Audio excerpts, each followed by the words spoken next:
Deyir ki, elə bir insan yoxdur ki, Allah onu müəyyən şeylərdən məhrum etməsin.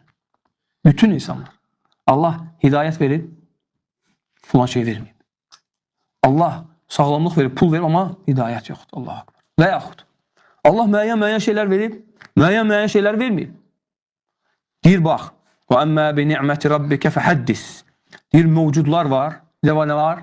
Məfqudlar. Deyir, mövcudları daima məfqudlara hakim etsən, xoşbəxtsən. Amma məfqudları mövcudlara hakim etsən, bədbəxtsən. Daima nə eləməlisən? Deməlisən ki, bu var.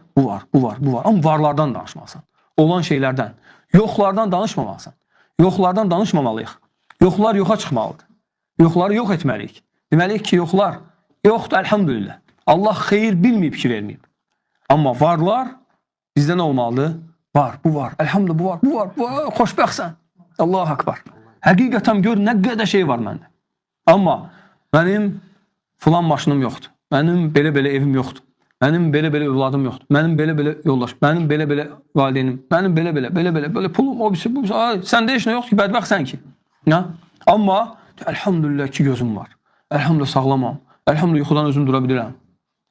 Əlhamdülillah Rəbbimə ibadət edirəm. Xoşbəxtəm. Günahlarım bağışlanır. Səcdə edəndə günahlar tökülür. Namazdan sonra rahatçılıq tapıram. Əlhamdülillah Ramazan orucunu tuturam. Xəstə deyiləm. Əlhamdülillah. Vallahi saysan sayıb qutara bilməzsən. Gör nə qədər. Əgər kim mövcudları, məfqudlara hakim edərsə xoşbəxtdir. Allah Azə və Cəllə istəyirəm ki, bizi daima şükür edən qullarına eləsin.